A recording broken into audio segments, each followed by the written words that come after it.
بسم الله الرحمن الرحيم. الحمد لله رب العالمين، والصلاة والسلام على أشرف الأنبياء والمرسلين وعلى آله وأصحابه أجمعين ومن تبعهم بإحسان إلى يوم الدين. أما بعد. محترم بھائی اور دوستو اور لائق احترام ماؤں اور بہنوں، آپ سب کو قرآن مجید کی اس کلاس میں، قرآن مجید کی تفسیر کے درس میں خوش آمدید کہتا ہوں، یہ دعا کرتے ہوئے کہ اللہ رب العزت ہمیں قرآن مجید کو سمجھنے اور قرآن مجید پر عمل کرنے کی توفیق دے. اللہ رب العزت ہمیں قرآن مجید کا نور نصیب فرمائے. اس قرآن مجید کے نور کے ساتھ اللہ رب العزت ہمارے دلوں کو منور کر دے، اور اللہ رب العزت ہمیں اس کتاب کے ذریعے سیدھے راستے کی طرف رہنمائی بھی کر دے اور سیدھے راستے پر چلنے کی بھی توفیق دے، اور اللہ رب العزت ہمیں سیدھے راستے پر استقامت بھی نصیب فرمائے. اس سے پہلے ہم نے سورۃ الانفال کی آیت نمبر 48 تک پڑھا تھا. آج ہم آیت نمبر 49 سے شروع کرتے ہیں. اور اس سے پہلے کہ ہم اگلا رکوع شروع کریں، یعنی آیت نمبر 49 سے شروع کریں، پچھلے درس میں ہم نے جو آیات پڑھی تھی آخری رکوع کے اندر، ان آیات کے اندر اللہ رب العزت نے ایمان والوں کو جنگ کے متعلق کچھ احکامات دیے، اور اللہ تعالیٰ نے فرمایا کہ اذا لقیتم فئۃ فاثبتوا واذکروا اللہ کثیرا، کہ جب تم دشمن سے ملو، یعنی دشمنوں کی صفیں تمہارے سامنے ہوں اور تم ان کے سامنے ہو اور لڑائی کے لیے، قتال کے لیے، جہاد کے لیے تم تیار ہو چکے ہو، تو اس وقت 5 چیزوں کا خیال رکھنا. ایک یہ کہ فثبتوا، ثابت قدم رہنا. ثابت قدم رہنے سے مراد یہ ہے کہ پیچھے نہیں ہٹنا بلکہ آگے بڑھنا ہے اور ثابت قدمی دکھانی ہے. دوسرا وَاذْكُرُوا اللَّهَ كَثِيرًا، اللہ تعالیٰ کو کثرت کے ساتھ یاد کرتے رہنا. لَعَلَّكُمْ تُفْلِحُونَ، تاکہ تم کامیابی پالو. اس سے معلوم یہ ہوا کہ میدان جہاد میں، میدان قتال میں بھی کامیابی تب ہوگی جب آپ اللہ رب العزت کو یاد رکھیں گے اور اللہ رب العزت پہ بھروسہ کریں گے. اپنی طاقت پہ نہیں، اپنی تعداد پہ نہیں، بلکہ اللہ رب العزت کی نصرت اور اس کی مدد پہ آپ کو یقین ہوگا. اللہ کو کثرت سے یاد کریں گے تو اللہ رب العزت آپ کو کامیابی سے ہمکنار کرے گا. یہ 2 باتیں. تیسری بات وَأَطِيعُوا اللَّهَ وَرَسُولَهُ، اللہ اور اس کے رسول کی اطاعت اور فرمانبرداری کرتے رہنا. یہ بھی بہت اہم حکم ہے. میدان جہاد میں اس وقت تک کوئی فوج کامیاب نہیں ہو سکتی جب تک کہ وہ اللہ اور اللہ کے رسول صلی اللہ علیہ وسلم کی فرمانبردار نہ ہو، ورنہ وہ فوج جو اللہ کی نافرمانی کرتی ہو، وہ فوج جو اللہ کے رسول صلی اللہ علیہ وسلم کی نافرمانی کرتی ہو، چاہے وہ بظاہر مسلمان کیوں نہ ہو، اپنے آپ کو مسلمان کیوں نہ ظاہر کرتی ہو، لیکن اگر وہ فوج اللہ اور اللہ کے رسول کی نافرمان ہے تو اللہ رب العزت کبھی بھی ایسی فوج کی مدد اور نصرت کرنے والا نہیں ہے. یہ تیسرا حکم. چوتھا حکم یہ کہ وَلَا تَنَازَعُوا فَتَفْشَلُوا وَتَذْهَبَ رِيحُكُمْ، تم نے آپس میں نزاع نہیں کرنا، آپس میں جھگڑا نہیں کرنا ہے، آپس میں لڑائی نہیں کرنی ہے، بلکہ تم سب نے ایک امیر کے جھنڈے تلے جمع ہو کر، متفق ہو کر، متحد ہو کر لڑنا ہے. ورنہ اگر تم نزاع کرو گے، جھگڑا کرو گے، لڑائی کرو گے تو تمہاری ہمت کمزور پڑ جائے گی، تمہاری ہوا اکھڑ جائے گی اور تم اپنے دشمن کا مقابلہ نہیں کر سکو گے. 5واں حکم یہ کہ وَاصْبِرُوا، صبر کرو. میدان جہاد میں، میدان قتال میں جو بھی مشکلات آئیں، جو بھی آزمائشیں آئیں تو پھر ان کو برداشت کرو. اور یہ یاد رکھو کہ جو لوگ صبر کریں گے اللہ رب العزت صبر کرنے والوں کا ہی ساتھ دیتا ہے.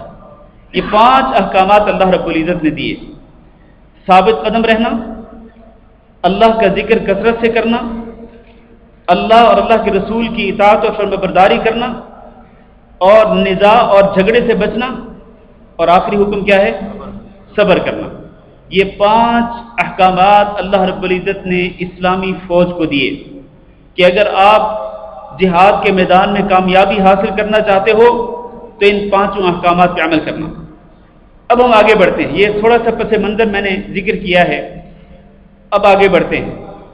یہ آپ کو یاد ہے، آپ کو معلوم ہے کہ یہ جو صورت ہے یہ پوری کی پوری تقریباً اس جنگ بدر کے متعلق نازل ہوئی۔ چنانچہ اللہ تعالیٰ فرماتے ہیں اذ یقول المنافقون والذین فی قلوبہم مرض غر ہؤلاء دینہم۔ آپ وہ وقت یاد کریں جب منافق کہتے تھے اور وہ لوگ جن کے دلوں میں بیماری ہے وہ بھی کہتے تھے کہ غر ہؤلاء دینہم، کہ ان کو ان کے دین نے دھوکے میں ڈال دیا ہے۔ منافقوں سے مراد وہ لوگ ہیں جو مدینہ منورہ کے اندر تھے اور اسلام کا نام لیتے تھے، لیکن ان کے دلوں کے اندر کفر چھپا ہوا تھا۔ اور یہ جو دوسری قسم کے لوگ ہیں والذین فی قلوبہم مرض، جن کے دلوں میں بیماری تھی، اس سے مراد کون ہے؟ اس سے مراد یہود مدینہ ہیں، مدینہ میں رہنے والے یہودی۔ تو یہودی اور منافق یہ دونوں مل کر ایک ہی بات کہتے تھے مدینہ کے مسلمانوں سے۔ کیا کہتے تھے؟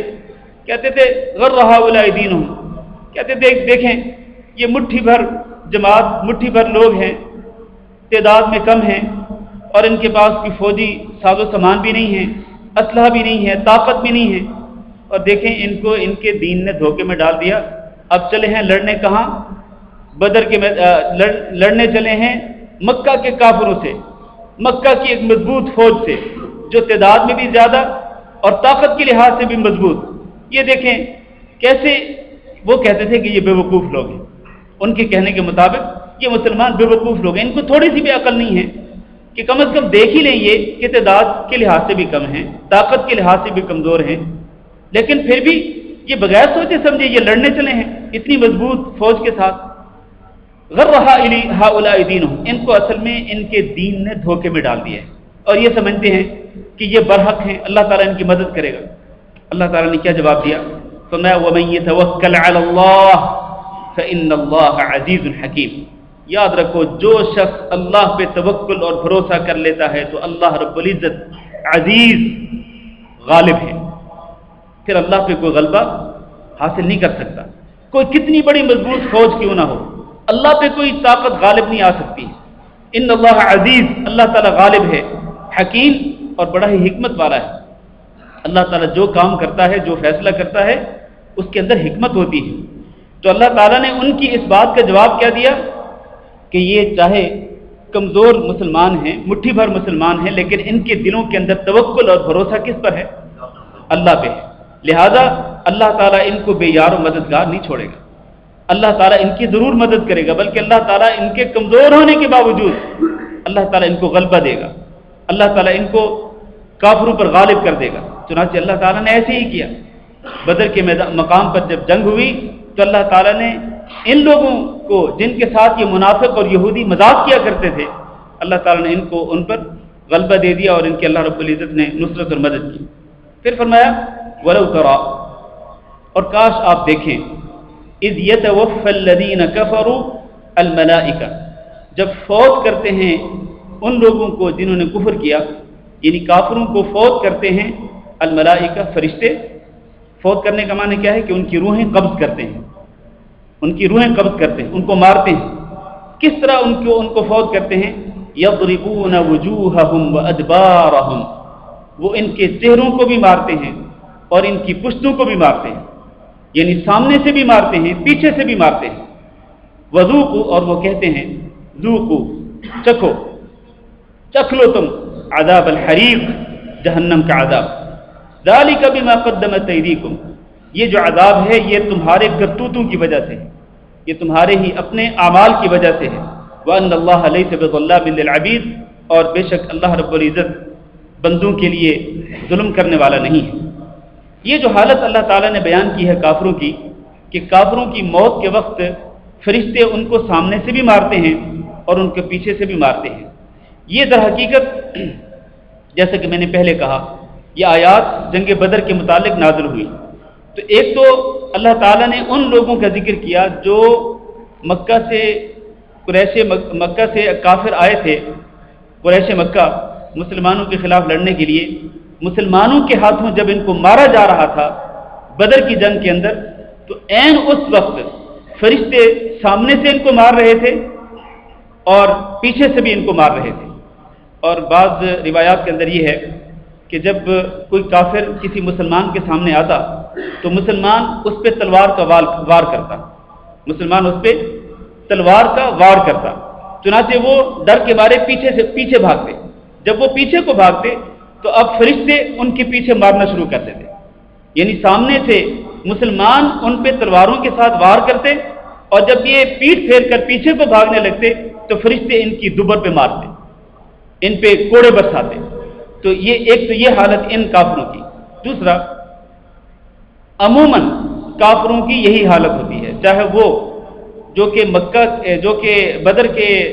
بدر کی جنگ کے دوران مارے گئے وہ، اور اسی طرح دنیا میں جہاں کہیں بھی کوئی کافر مرتا ہے تو عین موت کے وقت فرشتے جب ان کی روح کو قبض کرتے ہیں تو فرشتے ان کو سامنے سے بھی مارتے ہیں اور ان کو پیچھے سے بھی مارتے ہیں. ان کو مار پڑتی ہے موت کے وقت بھی، اور فرشتے ان کو کہتے ہیں ذوقوا عذاب الحریق، جہنم کا عذاب چکھ لو.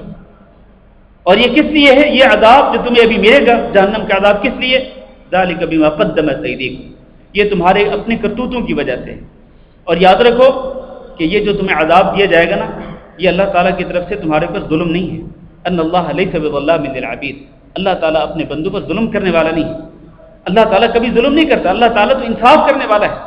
تو در حقیقت یہ جو تمہیں عذاب ابھی دیا جا رہا ہے، ایک تو بدر کے میدان میں جو تمہیں عذاب دیا گیا، اور پھر جو قبر میں عذاب دیا جائے گا، اور پھر قیامت کے دن جو عذاب دیا جائے گا، یہ سارے کے سارے عذاب اے کافرو یہ تمہارے اعمال اور تمہارے کرتوتوں کی وجہ سے. اللہ تعالیٰ ظلم نہیں کرتا ہے. اللہ تعالیٰ نے فرمایا جیسے کہ حدیث قدسی میں ہے، یا عبادی انی حرمت الظلم علی نفسی فلا تظالموا، اے میرے بندو میں نے اپنے اوپر یہ بات حرام کر دی ہے کہ میں کسی پہ ظلم کروں، لہذا اے میرے بندو تم بھی ایک دوسرے پر ظلم نہ کیا کرو. پھر اس کے بعد فرمایا کہ انما ہی اعمالکم احصیھا لکم، کہ یہ تو تمہارے اعمال ہی ہیں جن کو میں شمار کرتا ہوں. یہ تمہارے اعمال ہی ہیں اے بنو آدم جن کو میں شمار کرتا ہوں اور جن کو میں اپنے فرشتوں کے ذریعے لکھواتا ہوں. فمن وجد خیرا فلیحمد اللہ ومن وجد غیر ذلک فلا یلومن الا نفسہ، جو شخص اپنے اعمال میں خیر کو پائے یعنی اچھا عمل پائے تو وہ اللہ رب العزت کا شکر ادا کرے کہ اللہ رب العزت نے اس کو خیر کا عمل کرنے کی توفیق دی. اور جو شخص اعمال خیر کے علاوہ دیگر اعمال کو اپنے نامہ اعمال میں پائے فلا یلومن الا نفسہ، تو وہ پھر اپنے آپ کو ہی ملامت کرے کہ اس نے خود یہ اعمال کیے. لہذا اللہ رب العزت کسی پہ ظلم نہیں کرتا ہے. اللہ تعالیٰ عین انصاف کرنے والا ہے، اور بلکہ اللہ رب العزت تو کتنا مہربان ہے. اللہ تعالیٰ اپنے نیک بندوں کے اعمال کے اجر و ثواب کو کس قدر بڑھا دیتا ہے. ایک نیکی کا ثواب اللہ تعالیٰ 10 نیکیوں کے برابر کر دیتا ہے، بلکہ 10 سے بھی 700 گنا تک بڑھا دیتا ہے. 700 گنا تک اللہ تعالیٰ ایک نیکی کے عمل کو، اس کے اجر و ثواب کو بڑھا دیتا ہے. تو اللہ تعالیٰ کبھی ظلم نہیں کرتا، اللہ تعالیٰ انصاف کرتا ہے. اس کے بعد فرمایا کدأب آل فرعون والذین من قبلہم، آل فرعون کی عادت کی طرح، کدأب آل فرعون، آل فرعون کی عادت کی طرح، دأب کا معنی ہوتا ہے عادت، آل فرعون کی عادت کی طرح، والذین من قبلہم، اور ان کی عادت کی طرح جو ان سے بھی پہلے تھے. ان کی کیا عادت تھی؟ آل فرعون کی اور آل فرعون سے پہلے جو لوگ تھے ان کی عادت کیا تھی؟ کفروا بآیات اللہ، وہ اللہ کی آیتوں کا انکار کرتے تھے. فأخذهم اللہ بذنوبہم، تو اللہ تعالیٰ ان کے گناہوں کی وجہ سے ان کو پکڑ لیتا تھا. ان اللہ قوی شدید العقاب، بے شک اللہ تعالیٰ بہت طاقتور ہے اور سخت سزا والا ہے. مطلب یہ ہے کہ یہ جو اللہ تعالیٰ نے میدان بدر میں کافروں کو اللہ تعالیٰ نے جو سزا دی ہے، یہ بالکل ایسے ہی ہے جیسے کہ اللہ تعالیٰ نے آل فرعون کو سزا دی. اور آل فرعون سے بھی پہلے جو قوم عاد تھی، قوم سمود تھی، اور اسی طرح باقی جو قومیں تھیں، اللہ تعالیٰ نے ان مختلف قوموں کو اللہ نے جو سزائیں دی، بالکل اسی طرح اللہ تعالیٰ نے ان کافروں کو سزا دی. وجہ کیا تھی؟ ان کو سزا دینے کی وجہ یہ تھی کہ انہوں نے اللہ رب العزت کی آیات کا انکار کیا، تو اللہ تعالیٰ نے ان کے گناہوں کی وجہ سے ان کی پکڑ کی، ان کی گرفت کی. ان لوگوں نے بھی، مکہ کے کافروں نے بھی اللہ کی آیتوں کا انکار کیا، اور آخری نبی آخر الزمان حضرت محمد صلی اللہ علیہ وسلم کی رسالت کو ماننے سے انکار کیا تو اللہ تعالیٰ نے ان کو بھی سزا دی۔ لہذا کوئی فرق نہیں ہے ان میں اور ان میں، کوئی فرق نہیں ہے۔ اللہ تعالیٰ نے جو سلوک ان کے ساتھ کیا اللہ نے وہی سلوک ان کے ساتھ بھی کیا۔ اور اشتراک کیا ہے ان دونوں کے درمیان؟ اشتراک یہی ہے کہ انہوں نے بھی اللہ کی آیات کا انکار کیا، انہوں نے بھی اللہ کی آیات کا انکار کیا۔ ذالک بأن اللہ لم یکن مغیرا نعمۃ انعمها، یہ اس لیے یہ جو اللہ تعالیٰ نے اپنا ایک قانون بیان کیا نا کہ آل فرعون کو بھی اللہ تعالیٰ نے سزا دی، اور آل فرعون سے پہلے جو قومیں تھیں اللہ نے ان کو بھی سزا دی، اور مکہ کے کافروں کو بھی سزا دی۔ یہ اللہ تعالیٰ کا قانون کیوں ہے ایسے؟ اللہ ایسے کیوں کرتا ہے؟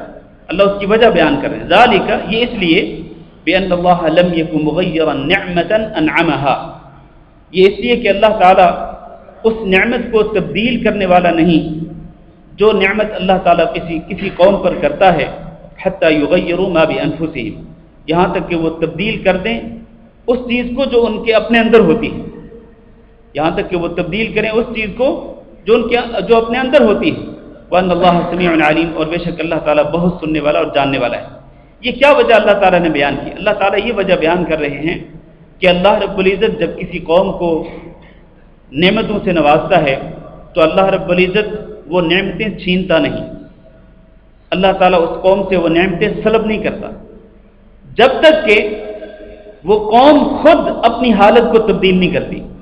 کس طرح کہ وہ قوم اللہ رب العزت کی نعمتوں کی ناشکری کرتی ہے، ہونا یہ چاہیے تھا کہ وہ اللہ رب العزت کی نعمتوں کا شکر ادا کرتی، لیکن وہ قوم جب اللہ رب العزت کی طرف سے دی ہوئی نعمتوں کی ناشکری کرتی ہے، اللہ کی آیات کا انکار کرتی ہے، اللہ کے پیغمبروں کا انکار کرتی ہے، اللہ کی آیات کا مذاق اڑاتی ہے وہ قوم، تو پھر اللہ تعالیٰ ان نعمتوں کو چھین لیتا ہے، اور پھر اللہ رب العزت ان نعمتوں کی جگہ پہ عذاب نازل کر دیتا ہے۔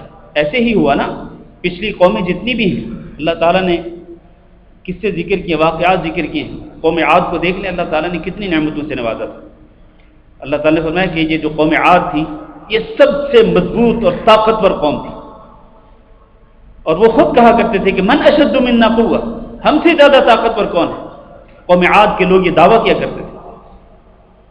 اور اسی طرح قوم سمود، اللہ تعالیٰ نے ان کو کس قسم کے پھل دیے، کیسی کیسی ان کو اللہ تعالیٰ نے نعمتیں عطا کی۔ آل فرعون، بنو اسرائیل کو اللہ تعالیٰ نے کیسی کیسی نعمتیں دی، لیکن ان قوموں نے جب اللہ رب العزت کی نعمتوں کو ٹھکرایا، نعمتوں کی ناشکری کی، تو اللہ تعالیٰ نے ان کی حالت کو بدل دیا۔ کیسے؟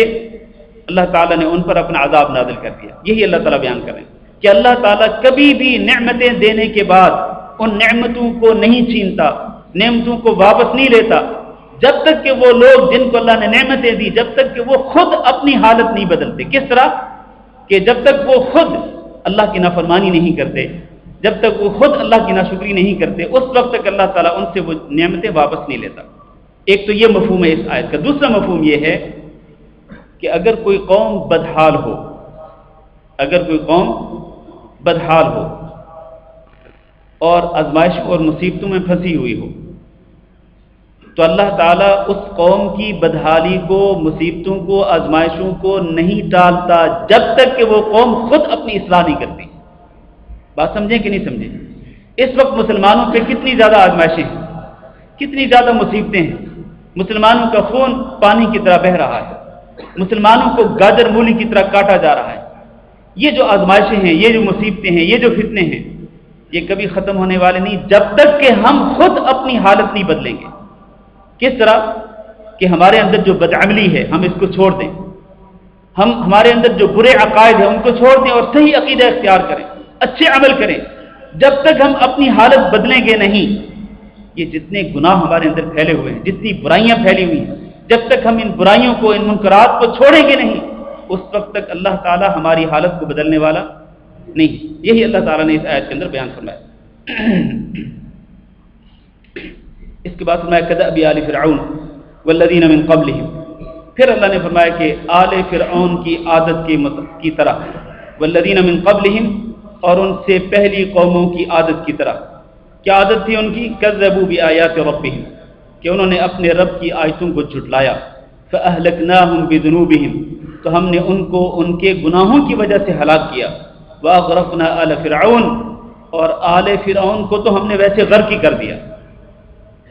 پہلی قوموں پر تو ہم نے مختلف عذاب نازل کیے، لیکن آل فرعون کے ساتھ ہم نے کیا سلوک کیا؟ اس کو تو ویسے ہم نے پانی کے اندر ہی غرق کر دیا، سمندر کے پانی میں اس کو ڈبو دیا، اس کا نام و نشان ہی مٹا دیا. وَكُلٌّ كَانُوا ظَالِمِينَ، اور یہ سب کے سب لوگ، آل فرعون ہوں یا اس سے پہلے کی جتنی قومیں تھیں، سب کے سب لوگ ظالم تھے. وَمَا ظَلَمَهُمُ اللَّهُ وَلَكِنْ كَانُوا أَنفُسَهُمْ يَظْلِمُونَ، اللہ تعالیٰ نے ان پہ ظلم نہیں کیا، یہ لوگ اپنی جانوں پہ خود ظلم کرنے والے تھے. یہ اللہ تعالیٰ کا قانون ہے کہ جب قومیں اپنی جانوں پر ظلم کرتی ہیں اور وہ اللہ کی طرف رجوع نہیں کرتی، توبہ نہیں کرتی، تو پھر اللہ تعالیٰ ان کی گرفت کرتا ہے. اس کے بعد فرمایا ان شر الدواب عند اللہ الذین کفروا فهم لا یؤمنون، بے شک زمین پر چلنے والی مخلوقات میں سے سب سے بری مخلوق اللہ کے نزدیک کن لوگوں کی ہے؟ الذین کفروا، جنہوں نے کفر کیا، فهم لا یؤمنون، اور وہ ایمان نہیں لاتے. اب آپ دیکھیں یہ جو لفظ ہے نا الدواب، ان شر الدواب، الدواب کا معنی ہے چپائے جانور، چپائے جانور، اور اس سے مراد ہر وہ مخلوق ہے جو زمین پر چلتی ہے، جو زمین پر رینگتی ہے. ہر وہ مخلوق، چاہے وہ انسان ہوں، چاہے وہ جن ہوں، چاہے وہ چپائے جانور ہوں، چاہے وہ کیڑے مکوڑے ہوں، جو بھی اللہ تعالیٰ کی چلنے والی مخلوق ہے وہ دواب کے اندر شامل ہے. تو چلنے والی مخلوقات میں سے سب سے برے لوگ، سب سے بری مخلوق کن لوگوں کی ہے؟ الذین کفروا، کافروں کی. کافر لوگ جو ہیں یہ سب سے بری مخلوق ہے. آج ہم کیا سمجھتے ہیں؟ ہم کہتے ہیں جی وہ یورپ والے اور امریکہ والے لوگ جو ہیں وہ ہم سے اچھے ہیں، وہ اللہ تعالیٰ تو ان کو سب سے بری مخلوق قرار دے رہا ہے، ہم کہتے ہیں وہ ہم سے اچھے ہیں. تو میرے بھائیوں، ہمیں اپنے آپ کو اتنا بھی حقیر نہیں سمجھنا چاہیے. ٹھیک ہے ہمارے اندر برائیاں ہیں، ہمارے اندر گناہ ہیں، لیکن اللہ تعالیٰ نے ہمیں ایمان جیسی دولت سے نوازا ہے. اللہ نے ان کو اس ایمان جیسی دولت سے محروم رکھا ہے. یہ سب سے بڑی دولت ہے کہ اللہ نے ہمیں ایمان لانے کی توفیق دی، اللہ نے ہمیں مسلمان بنایا ہے، اللہ نے ہمیں توفیق دی ہے کہ ہم اللہ کو مانتے ہیں، اللہ کے رسول کو مانتے ہیں. ٹھیک ہے ہمارے اندر برائیاں ہیں، گناہ ہیں، ہم ان کا اعتراف کرتے ہیں، لیکن ہم اللہ کو ماننے والے ہیں، اللہ کی کتاب کو ماننے والے، اللہ کے رسولوں کو ماننے والے، ہم آخرت کے دن پر یقین رکھنے والے ہیں اور اللہ کی تقدیر پر ایمان لانے والے ہیں. تو یہ نہیں کہنا چاہیے کبھی بھی، مسلمانوں کو کم از کم یہ نہیں کہنا چاہیے کہ وہ ہم سے اچھے ہیں، نہیں، ہرگز نہیں، وہ ہم سے برے ہیں. وہ اللہ تعالیٰ نے قرآن مجید کے اندر ان کو سب سے بدترین مخلوق قرار دیا ہے کہ جو کافر ہیں اور وہ ایمان نہیں لاتے، وہ برے ہیں. پھر ایک اور لفظ پہ ذرا غور کریں، اللہ تعالیٰ نے ان شر الدواب کہا ہے، چلنے والی مخلوقات میں سے سب سے بری مخلوق. حالانکہ اللہ تعالیٰ یوں بھی ارشاد فرما سکتے تھے ان شر الناس، لوگوں میں سے برے لوگ، یہ بھی تو اللہ تعالیٰ کہہ سکتے تھے نا کہ لوگوں میں سے برے لوگ کون ہیں؟ کافر ہیں. لیکن اللہ نے یوں نہیں کہا، اللہ نے فرمایا ان شر الدواب. دواب کا جو لفظ ہے، میں نے جیسے پہلے کہا، دواب کا لفظ بنیادی طور پر چپائے جانوروں پہ بولا جاتا ہے. چپائے جانوروں میں سے جو برے ہیں وہ کون ہیں؟ کون ہیں؟ کافر ہیں. کیا کافر چپائے جانور ہیں؟ کیا خیال ہے؟ اللہ تعالیٰ جب یہ ارشاد فرما رہا ہے کہ چپائے جانوروں میں سے برے وہ ہیں جنہوں نے کفر کیا، اس کا مطلب تو یہی ہوا کہ یہ جو کافر ہیں یہ بھی چپائے جانور ہیں. جی بالکل، اللہ تعالیٰ نے قرآن مجید کے اندر ہی یہ ارشاد فرمایا، پیچھے ہم سورۃ الاعراف میں پڑھ چکے ہیں کہ یہ وہ لوگ ہیں جن کے دل ہیں لیکن یہ دلوں کے ساتھ سمجھتے نہیں، جن کے کان ہیں لیکن یہ کانوں کے ساتھ سنتے نہیں، جن کی آنکھیں ہیں لیکن یہ آنکھوں کے ساتھ یہ دیکھتے نہیں. سب کچھ ہونے کے باوجود، آنکھ ہیں، کان ہیں، آنکھیں ہیں، کان ہیں، دل ہے، ہاتھ ہیں، پیر ہیں، سب کچھ ہونے کے باوجود یہ اگر حق کو قبول نہیں کرتے، قرآن کو نہیں مانتے، اللہ کے دین کو نہیں مانتے، اللہ کے رسول کے دین کو نہیں مانتے، تو یہ چپائے جانوروں کی طرح ہیں، بلکہ ان سے بھی بدتر ہیں. انہم الا کالانعام بل ہم اضل. یہ اللہ تعالیٰ کے الفاظ ہیں، یہ میرے نہیں. یہ جو کافر ہیں یہ چپائے جانوروں کی طرح ہیں، بلکہ ان سے بھی بدتر ہیں. بدتر کیوں ہیں؟ اس لیے کہ چپائے جانور جو ہیں ان کو تو پھر بھی ان کو سمجھ نہیں ہوتی، ان کو عقل نہیں ہوتی. چھپائے جانور عقل جیسی نعمت سے محروم ہے. انسان کو اللہ تعالیٰ نے عقل بھی دی ہے، تو یہ سب کچھ ہونے کے باوجود اگر انسان کو سمجھ نہیں آتی تو پھر یہ چھپائے جانور سے بھی بدتر ہوا. اس لیے اللہ نے فرمایا ان شر الدواب، کہ چھپائے جانوروں میں سے برے وہ ہیں جنہوں نے کفر کیا. تو میرے بھائیوں، اللہ تعالیٰ کافروں کو تو چھپائے جانوروں سے بھی برا قرار دے رہا ہے، اور ہم کہتے ہیں جی وہ ہم سے اچھے ہیں. تو اس طرح مسلمانوں کو یہ الفاظ نہیں بولنے چاہیے. چلیں آگے چلیں. الذین عاہدت منہم، یہ جو برے لوگ ہیں کافر، اللہ تعالیٰ ان کی ایک صفت بیان کر رہے ہیں. کہتے ہیں اللہ تعالیٰ فرماتے ہیں الذین عاہدت منہم ثم ينقضون عہدہم فی کل مرہ وہم لا یتقون.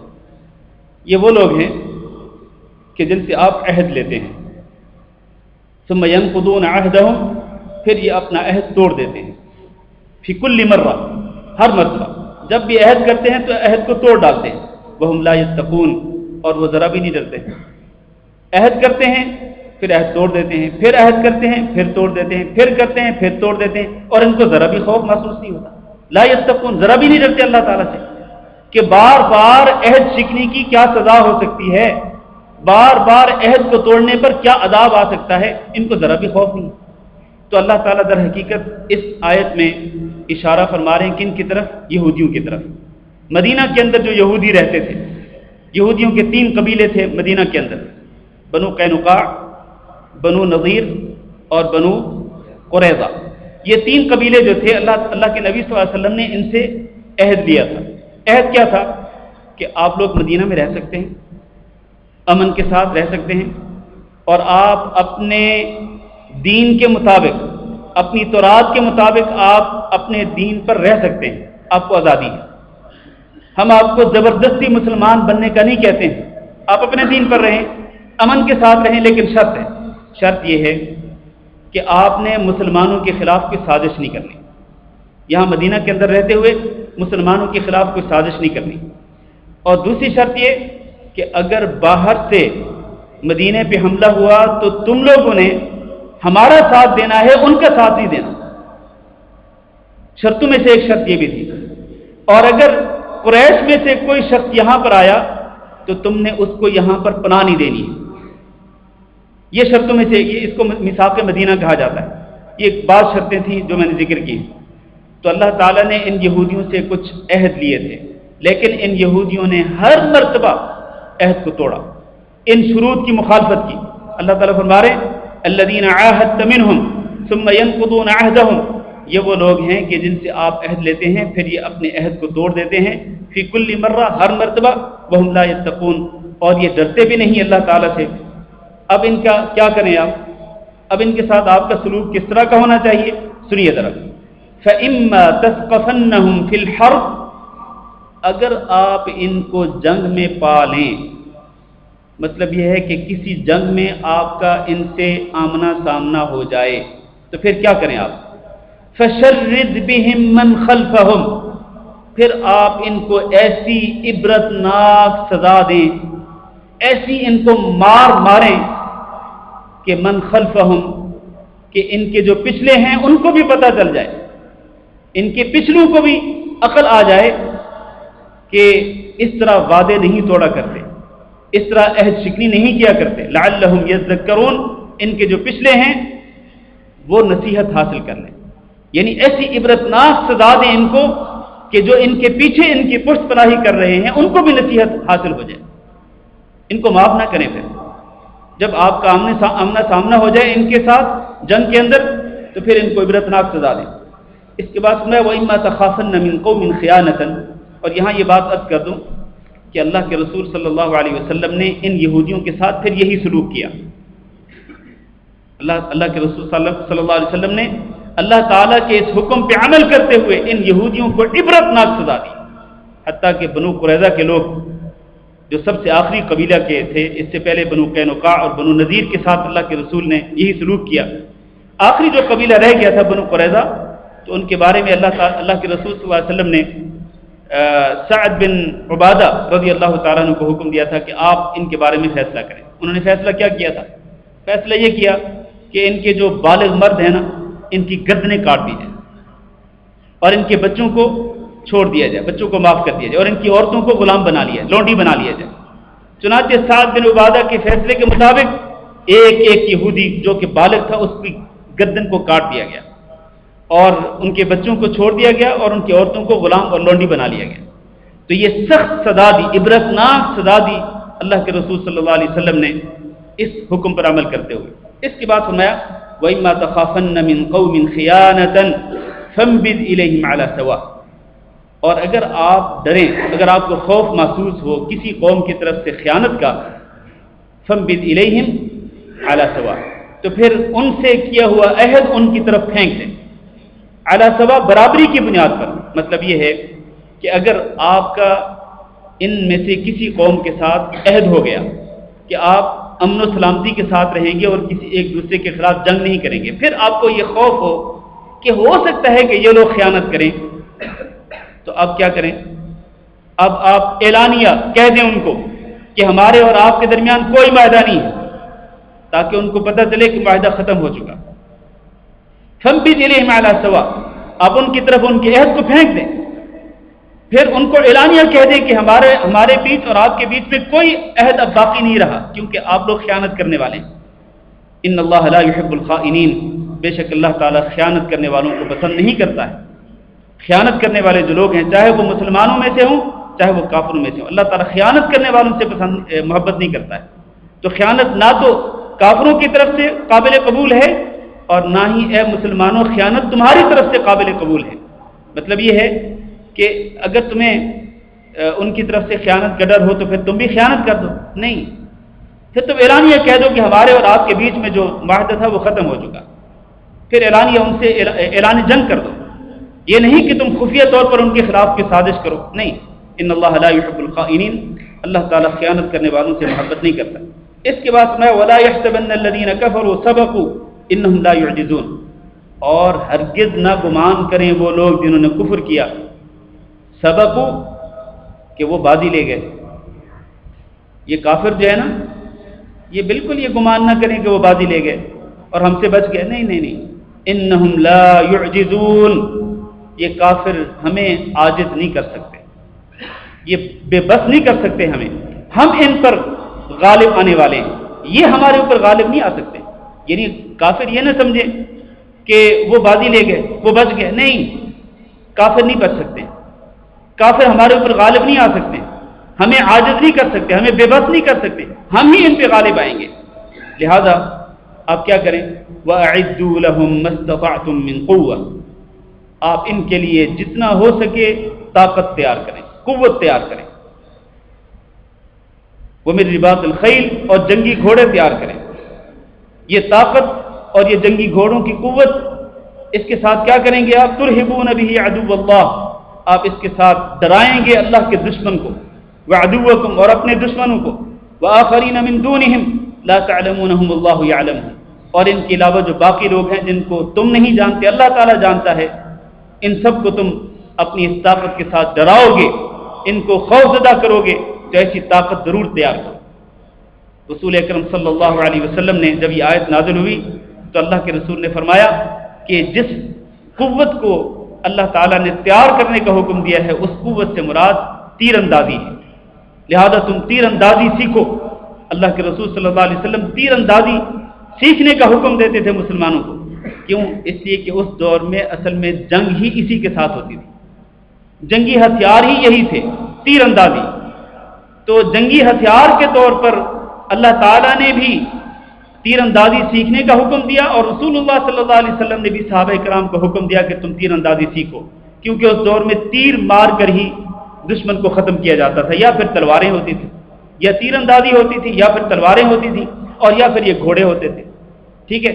تو یہ اس دور کی ضرورت کے مطابق، جبکہ اس دور کی ضرورت کے مطابق اب تیر اور تلوار کا دور نہیں رہا، اب تیر اور تلوار کا دور نہیں رہا، اب اس کی جگہ پہ کلاشنکوف، اس کی جگہ پہ میزائل، اس کی جگہ پہ بم، اور اس کی جگہ پہ ٹینک، اور اسی طرح دیگر جو آلات ہیں جو آج کے دور کے ہیں، جنگی جہاز۔ اللہ تعالیٰ نے مسلمانوں کو حکم دیا ہے کہ آپ اس طاقت کو تیار کریں، جتنا ہو سکے یہ قوت حاصل کریں، یہ ٹینک، یہ میزائل، یہ میزائل کی ٹیکنالوجی، اور اسی طرح یہ جدید اسلحہ، یہ جنگی جہاز، اسی طرح یہ جنگی آبدوزیں، جتنی بھی جنگی چیزیں ہیں، ساز و سامان ہیں، یہ سب تم تیار کرو۔ کیوں تیار کرو؟ ترہبون بہ عدو اللہ وعدوکم، تم اس طاقت کے ذریعے خوف زدہ کر سکتے ہو، ڈرا سکتے ہو اللہ کے دشمنوں کو بھی اور اپنے دشمنوں کو بھی، اور ان لوگوں کو بھی جو اسلام کے خلاف سازشیں کرتے ہیں۔ اللہ تعالیٰ ان کو جانتا ہے لیکن تم نہیں جانتے ہو۔ یہ جو خفیہ طور پر جو دشمن ہوتے ہیں نا، یہ بڑے خطرناک ہوتے ہیں۔ ایک تو وہ دشمن ہے نا جو اعلانیہ طور پر مسلمانوں کے خلاف وہ حدث رائی کرتے ہیں اور زہر اگلتے ہیں، اور ایک وہ ہوتے ہیں جو بظاہر اسلام کا نام لیتے ہیں لیکن بیچ میں وہ اسلام کے خلاف سازشیں کرتے ہیں، اور ایسی طاقتیں اس دور کے اندر موجود ہیں۔ اللہ تعالی ہم سب کو ان کے شر سے محفوظ رکھے۔ وہ لوگ جو کہ اسلام کا نام لیتے ہیں اور اپنے آپ کو مسلمان شمار کرتے ہیں، لیکن حقیقت میں وہ یہود و نصارہ کے ساتھ مل کر،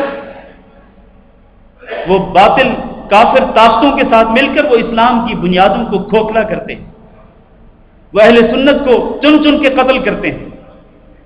وہ ان ملکوں کے اندر ہمارے آس پاس اور اڑوس پڑوس میں آپ جانتے ہیں حالات کیا ہے۔ تو یہ وہی لوگ ہیں اللہ تعالیٰ جن کی طرف اشارہ کر لا تعلمونہم اللہ یعلمہم، تمہیں نہیں پتا یہ کس قدر اللہ کے دشمن ہیں، تمہارے دشمن ہیں، اللہ تعالیٰ جانتا ہے۔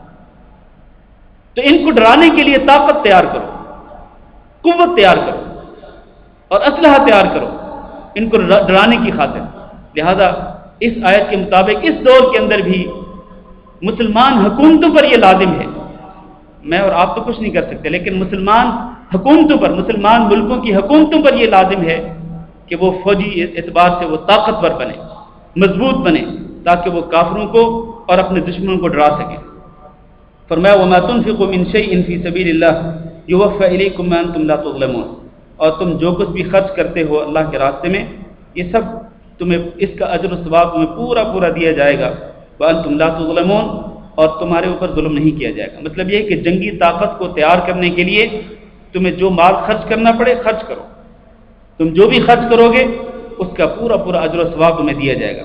وَإِن جَنَحُوا لِلسَّلْمِ فَاجْنَحْ لَهَا، اور اگر یہ لوگ صلح کی طرف مائل ہو جائیں تو پھر آپ بھی صلح کی طرف مائل ہو جائیں۔ وَتَوَكَّلْ عَلَى اللَّهِ، اور اللہ پہ توکل کریں۔ إِنَّهُ هُوَ السَّمِيعُ الْعَلِيمُ، بے شک اللہ تعالیٰ بہت سننے والا اور جاننے والا ہے۔ مطلب یہ ہے کہ اگر یہ کافر آپ کو صلح کی پیشکش کریں تو پھر آپ اس پیشکش کو قبول کر لیں۔ نبی صلی اللہ علیہ وسلم نے کئی موقعوں پر صلح کی پیشکش کو قبول کیا۔ کافروں کی طرف سے اگر صلح کی آفر ہو تو اس کو قبول کر لینا چاہیے۔ نبی صلی اللہ علیہ وسلم نے حدیبیہ کے موقع پر صلح کا ایک معاہدہ کیا تھا باقاعدہ۔ اسی طرح یہود مدینہ میں سے ایک قبیلے کے ساتھ نبی صلی اللہ علیہ وسلم نے صلح کی تھی، اور پھر اس صلح کے نتیجے میں اس کو وہاں سے نکالا گیا تھا۔ اسی طرح اور کئی موقعوں پر مسلمانوں نے کافروں کی طرف سے جو صلح کی آفر ہوتی تو اس کو قبول کر لیا جاتا۔ لیکن یہ بات یاد رہے کہ صلح کی آفر اس وقت قبول کرنی چاہیے جب مسلمان کمزور ہوں، اور مسلمانوں کو یہ پتہ ہو کہ مسلمان کافروں پر غالب نہیں آ سکتے، تو پھر مسلمانوں کو صلح کی آفر قبول کر لینی چاہیے۔ آپ کو پتہ ہے کہ جن دنوں نبی صلی اللہ علیہ وسلم جنگ تبوک کے موقع پر نبی صلی اللہ علیہ وسلم کس دشمن سے لڑنے کے لیے گئے تھے؟ رومیوں کی فوج سے لڑنے گئے تھے نبی صلی اللہ علیہ وسلم۔ اور آپ کو پتہ ہے کہ روم ایک بہت بڑی سلطنت تھی اور ان کی فوجی طاقت بہت زبردست تھی۔ تو نبی صلی اللہ علیہ وسلم ایک چھوٹی سی طاقت لے کر، ایک فوج لے کر کے مدینہ منورہ سے تبوک تک پہنچے تھے۔ وہاں پر نبی صلی اللہ علیہ وسلم کافی عرصہ رہے لیکن جنگ نہیں ہوئی۔ آخر کار وہ لوگ مرعوب ہوئے اور آخر کار رومیوں کی طرف سے صلح کی آفر ہوئی تو نبی صلی اللہ علیہ وسلم نے وہ آفر قبول کر لی۔ تو یہ اس کی وجہ کیا تھی؟ وجہ یہ تھی کہ نبی صلی اللہ علیہ وسلم کے ساتھ جو فوج تھی وہ کمزور تھی، یقینی طور پر وہ فوج روم جیسی طاقت سے نہیں ٹکرا سکتی تھی، لیکن چونکہ آفر ادھر سے ہوئی تھی تو آپ صلی اللہ علیہ وسلم نے فوراً اس آفر کو قبول کر لیا، کیونکہ یہ باعزت طریقہ تھا وہاں سے واپس لوٹنے کا، ٹھیک ہے۔ لیکن اگر صورتحال اس کے برعکس ہو، وہ کیا کہ اگر مسلمان مضبوط ہوں، طاقتور ہوں اور کافر کمزور ہوں، اس وقت اگر کافروں کی طرف سے صلح کی آفر ہو تو پھر وہ صلح کی آفر قبول نہیں کرنی چاہیے. پھر کافروں پہ کاری ضرب لگانی چاہیے اور ان کا وجود ختم کر دینا چاہیے. یہ میں اپنی طرف سے نہیں کہہ رہا، بلکہ سورۃ محمد کے آخر میں اللہ تعالی نے فرمایا فَلَا تَهِنُوا وَتَدْعُوا إِلَى السَّلْمِ، تم بودے ہو کر صلح کی ریکویسٹ نہ کرنا، بودے ہو کر بزدلی دکھاتے ہوئے تم صلح کی آفر نہ کرنا، خود اپنی طرف سے ریکویسٹ نہ کرنا. وَأَنْتُمُ الْأَعْلَوْنَ، جبکہ تم خود بلندی پانے والے ہو، ان پر غالب آنے والے ہو. تو اس کا مطلب یہ ہے کہ جب مسلمان مضبوط ہوں، طاقتور ہوں اور دشمن کافر کمزور ہوں اور ان کی طرف سے آفر ہو صلح کی، تو پھر اس وقت صلح کی آفر قبول نہیں کرنی چاہیے. لیکن صورتحال پہلی ہو جو میں نے پہلے بیان کی کہ مسلمان کمزور ہوں، کافر طاقتور ہوں، تو اس صورت میں یہی آیت ہے کہ اگر یہ لوگ صلح کی طرف مائل ہوں تو پھر آپ بھی صلح کی طرف مائل ہوں، آپ بھی صلح قبول کر لیں. وتوکل علی اللہ، لیکن جب صلح کر لیں تو پھر بھروسہ کس بات پہ کریں؟ اللہ پہ کریں. پھر بھروسہ اللہ پہ کریں، پھر بھروسہ ان پہ نہ کریں بلکہ بھروسہ اللہ پہ کریں کہ اللہ ہی آپ کو ان کے شر سے محفوظ رکھے گا. انہ هو السمیع العلیم. وَإِن يُرِيدُوا أَن يَخْدَعُوكَ فَإِنَّ حَسْبَكَ اللَّهُ، اور اگر یہ لوگ آپ کو دھوکہ دینے کی کوشش کریں، یعنی صلح ہونے کے بعد اگر یہ دھوکہ دینے کی کوشش کریں تو پھر آپ جان لیں کہ ان حسبک اللہ، کہ اللہ تعالیٰ ہی آپ کو کافی ہے. صلح کا معاہدہ ہونے کے بعد اگر یہ لوگ دھوکہ دینے کی کوشش کریں گے تو پھر اللہ تعالیٰ آپ کو کافی ہوگا. هو الذی ایدک بنصرہ وبالمؤمنین، وہی اللہ ہی تو ہے جس نے آپ کی تائید کی، آپ کی حمایت کی اپنی مدد کے ساتھ. وبالمؤمنین، اور مومنوں کے ذریعے بھی اللہ تعالیٰ نے آپ کی تائید کی، آپ کو تقویت پہنچائی اور آپ کو ان کافروں پر غلبہ عطا کیا. وَأَلَّفَ بَيْنَ قُلُوبِهِمْ، اور اللہ تعالیٰ نے ان مومنوں کے دلوں کے اندر الفت اور محبت پیدا کر دی. لَوْ أَنفَقْتَ مَا فِي الْأَرْضِ جَمِيعًا، اگر زمین کے اندر جتنی بھی دولت ہے آپ پوری کی پوری خرچ کر دیتے ان کے دلوں کو جوڑنے کے لیے، ما أَلَّفْتَ بَيْنَ قُلُوبِهِمْ، تو آپ ان کے دلوں کے اندر الفت اور محبت کو پیدا نہیں کر سکتے تھے. وَلَٰكِنَّ اللَّهَ أَلَّفَ بَيْنَهُمْ، لیکن در حقیقت اللہ رب العزت نے ان کے دلوں کو جوڑ دیا ہے. یہ بہت بڑی نعمت ہے میرے عزیز بھائیو. بس یہ ختم کرتا ہوں اپنا درس. آپ کو معلوم ہے کہ اسلام کے آنے سے پہلے مدینہ منورہ کے جو لوگ تھے، خزرج اور اوس قبیلے کے جو لوگ تھے، یہ آپس میں لڑتے تھے اور ان کے درمیان جنگیں چلتی تھیں سالہ سال تک. ان کی دشمنیاں ختم ہی نہیں ہوتی تھی. بس ایک خون بہتا تھا، پھر اس کے بدلے میں پھر خون در خون، پھر قتل و غارت ہوتی چلی جاتی تھی، جنگیں سالہ سال چلتی تھی. تو پھر یہی لوگ مسلمان ہو گئے. تو ان کے درمیان وہ انتقامی جذبات تو تھے، وہ دشمنیاں تو تھی پہلے سے ہی، لیکن اللہ رب العزت نے ان کے دلوں سے دشمنی کے جذبات کو، انتقام کے جذبات کو ختم کر دیا اور ان کے دلوں کو ایسا جوڑا اللہ تعالیٰ نے. آپ جانتے ہیں کہ ان لوگوں نے الفت اور محبت اور پیار اور ایثار اور قربانی کی جو مثالیں قائم کی وہ آج تک بھی زندہ ہیں اور قیامت تک وہ زندہ رہیں گے. یہ اللہ تعالیٰ کا بہت بڑا احسان ہے. اللہ تعالیٰ فرماتے ہیں کہ اے محمد صلی اللہ علیہ وسلم، آپ اگر زمین کے اندر جو جتنی دولت موجود ہے آپ اگر خرچ کر ڈالتے ان کے دلوں میں محبت پیدا کرنے کے لیے، ان کے دلوں کو جوڑنے کے لیے، تو آپ نہیں کر سکتے. لیکن اللہ رب العزت نے اپنی قدرت کاملہ کے ساتھ ان کے دلوں کو جوڑ دیا، ان کے دلوں کو صاف کر دیا، ان کے دلوں سے قدورتوں کو نکال دیا، نفرتوں کو نکال دیا اور اللہ نے ان کے دلوں کو جوڑ دیا. انہ عزیز حکیم، بے شک اللہ تعالیٰ غالب ہے اور حکمت والا ہے. آخری آیت، یا ایھا النبی حسبک اللہ، اے نبی آپ کے لیے اللہ ہی کافی ہے. آپ کے لیے کون کافی ہے؟ اللہ ہی کافی ہے. اگر اللہ تعالیٰ آپ کی مدد کرنا چاہے تو پھر آپ کو کسی کی ضرورت نہیں. اسی طرح وَمَنِ اتَّبَعَكَ مِنَ الْمُؤْمِنِينَ، آپ کو بھی اللہ کافی ہے اور مومنوں میں سے جو آپ کی پیروی کرے، آپ کے نقش قدم پہ چلے، ان کو بھی اللہ ہی کافی ہے. لہذا آج ہمیں بھی اللہ ہی کافی ہے. اگر اللہ تعالیٰ، ہم اللہ کے سچے بندے بن جائیں، اللہ کے فرمانبردار بندے بن جائیں، اللہ کی اطاعت و فرمانبرداری کرنے والے بن جائیں، تو پھر اللہ تعالیٰ کی مدد ہمارے لیے کافی ہے. پھر ہمیں کسی طاقت کی ضرورت نہیں. سب سے بڑی طاقت ہمارے ساتھ ہوگی اور وہ اللہ کی طاقت ہے.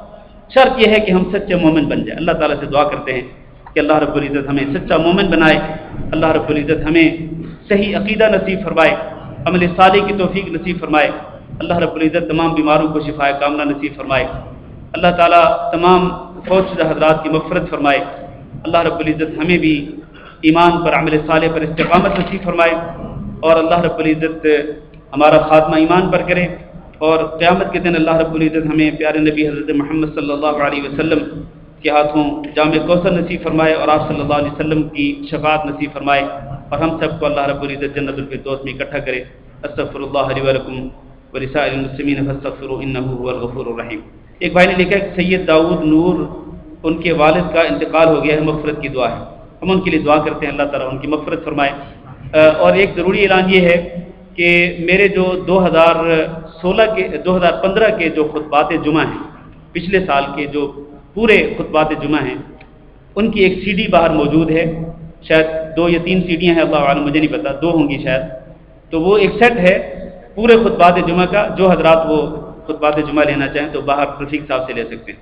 جزاکم اللہ خیر. سبحانک اللہم و بحمدک اشہد ان لا الہ الا انت استغفرک و اتوب الیک.